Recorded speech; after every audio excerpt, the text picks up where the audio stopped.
before we begin, I'd like to explain a little bit or expatiate a little bit on the themes that I'll be using, because I actually noticed some persons say they don't really get the understanding of the theme that I was using in my previous video, and they would like a breakdown of those themes. So looking at the board here, we'll have a Kubernetes cluster.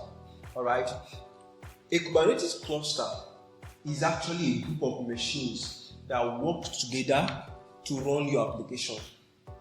Now, you have Node 1, Node 2, and Node 3 inside a Kubernetes cluster.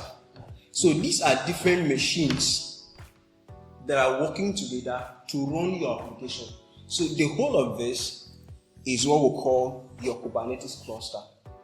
Now, inside your Kubernetes cluster, you have what we call node, which is actually the individual machines.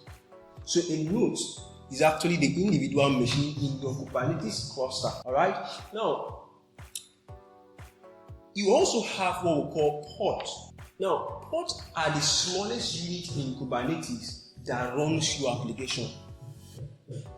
Kubernetes cluster is actually a group of machines, 1, 2, 3, that works together to run your application. Now, node is actually the individual machines in your Kubernetes cluster, and then pod is actually the smallest unit that runs your application. All right. Okay, now so let's get into expatiating on cordoning in node, and draining. Now let's first start with cordoning. All right, and let's use this node 2 as an example. Now, if node 2 is being cordoned, literally what that means is that node 2 has been marked as unschedulable. That means if you have any new pod that's supposed to be scheduled on any of these nodes, once node 2 is cordoned, definitely the new pod, let's assume that we have a new pod 7, all right, and this new pod needs to be scheduled on any of these nodes, all right, but this node 2 has been cordoned, meaning that it has been marked as unschedulable. This pod here can never be scheduled in this node. That's what it means. It can be scheduled on any of this, but not this. Why? Because it has been cordoned. It has been marked as unschedulable. So this pod here can either come here or here, but not here. All right? Now, what you need to understand is that in here, whatever is actually inside here remains. All the pods, let me say the applications that are running here will still remain there. They will still run, of course. But talking about draining, the applications that are here will, number one, be affected. That's the thing. Or you use remove.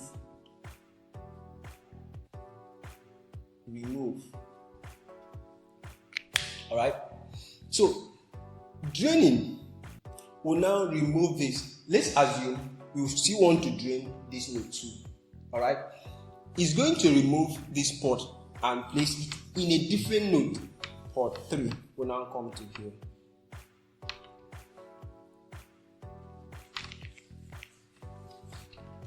And pod 4 will now be rescheduled down here.